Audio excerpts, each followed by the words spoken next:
Welcome back to another episode of Lost in the Farmer's Market Garden Shorts. Today we're going to be talking about these three plants in front of you. Now, why are they important? Well, they're a cool season annual. They're considered an annual because of our temperature and the fact that in 8A we have heat spikes and stuff. What are these weird plants? Well, let's zoom in for a second so we can get a better look. So, Stick of Destiny.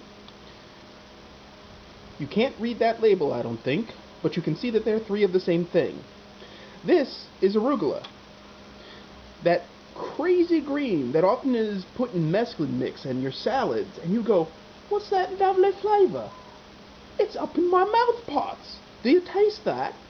It's just got in there. Well, anyway, its scientific name is Eruca vesicaria, subspecies sativa. Sativa means smooth. And vesicaria, well, we've already encountered caria before, carica from fig, and that refers to where it was first identified. I have yet to find a clear definition of Eruca, but that's okay. Arugula, which by the way, despite internet spellings, is spelled A-R-U-G-U-L-A, Arugula, is actually... Darn it, I don't have a drum roll ready. Oh well. It's actually in the cabbage family, in the mustard grouping. It's funny how these things go round in circles. This is secretly a mustard. Some of our viewers will be going, oh my god, I got mustard! Well, you know, I was surprised as you probably are. While researching this, I was stunned to find out there was I had no idea, but now I know, and knowing is half the battle. Now what's interesting is that it is from the coastal Mediterranean, which fits when you think about what these plants look like and the morphology of their leaves and other stuff. It is considered an annual in zones 3 through 11. It prefers a soil pH of 6 to 6.8. Its exposure is full sun, but it does not like high heat, above like say 70, 75-ish, for prolonged periods, because then it'll go, it's summer, I'm going to die. Time to produce flowers. And then next thing you know, your arugula's no good. Its height is anywhere from 6 inches to 12 inches, and its width is anywhere from 8 inches to 10 inches. So it's basically kind of like a lettuce. Go figure. It has a bunch of nicknames, including rocket, rochetta, rucola, rucoli, rugla, colewort, which by the way you're going to see that one again later, roquette, and Arugula. That sounds like an 80s music hit waiting to happen. It's Arugula and the Rhomboids. But anyway, it is considered a superfood, but again, as I said before, I consider the term superfood mildly insulting because, let's face it, eating fresh food is always good for you, and no fresh food does not come from McDonald's. It's considered, a lot of things that are considered superfoods is because they're nutrient dense. They're packed with good stuff. And I will get to the nutrients of that, and it sounds like the neighbor's kids are exploding. Yeah, we're just going to roll with that. Anyway, interestingly enough, Arugula has a very long human history. It was mentioned in the Old Testament Book of Kings. It was then called Oroth. O-R-O-T-H, and I may or may not be mispronouncing that. It's also mentioned in the Hebrew faith, in the Talmud and the Mishnah. Not bad for a little salad green thingamajigger. Now, Arugula, in case you have never had it, and no, well, we'll get into that in a sec. Arugula has a sort of nutty, peanut-esque flavor minus the food allergies. So, in flavoring, it can conceivably be used as a substitute for peanuts. However, that's what it tastes like when you buy it from the store. And the kids are exploding again. Great. I didn't know we had a playground next door. Anyway, it can be used in that way. But that's fresh. Now, baby arugula doesn't have any of the flavor dynamics. It's bland and flat, and maybe that's just store-bought. See, the kid loves it. Isn't that great? Anyway, Store-bought may be like that. I can't say so much for homegrown because legitimately in the test gardens, this is only the second year I've grown arugula, and last year I screwed it up. We'll find out this year. As you can see, our plants, this is first sowing and this is second sowing. So, fabulous all around.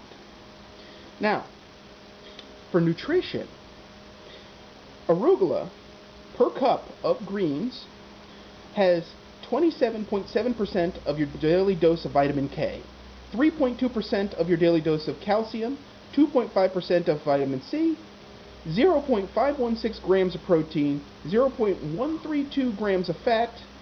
It also contains iron, folate, magnesium, and potassium. Now, I tried to look into fine details for nutrition for this plant, and unfortunately the USDA doesn't really release numbers about that, or the numbers that I got were quote-unquote from the USDA, but the numbers of nutrients in here are not precisely clear. Now, I'm going to tell you a little secret about arugula. Are y'all ready? Y'all sitting down? You're not watching this on the phone while driving, are you? You better not be. Okay. Arugula isn't just a salad green. Arugula can be cooked. One of my favorite recipes in the test garden kitchen is pasta fazool, the old traditional way. Now, pasta fazool is something that requires certain ingredients. It requires Roma tomatoes or San Marzanos, your choice. It requires pancetta, though personally I substitute in normal, plain old bacon. The pancetta is nothing more than fancy Italian bacon that costs too much and you don't get a lot. It calls for ditalini, which is basically, if you imagine macaroni but with thicker walls, and it's really just a straight tube that's maybe, when cooked, about a 1/4 inch long. And it calls for a few other things, including spinach, but it also calls for arugula. And arugula adds this amazing peppery, buttery, nutty flavor that you can smell the arugula. Arugula has a smell when cooked, and it just makes this plant amazing in cooking. It unlocks rich possibilities for other culinary pursuits other than salad. I mean, sure, it's great in salad. Don't get me wrong. All for the greenery. But cooked, holy crap, hold the phone, call the girls, the police are coming, we're getting too rowdy.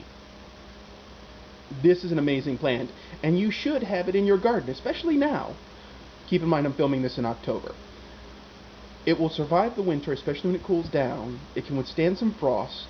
It is a short season annual, but it's a cold season annual, so that's a win for you.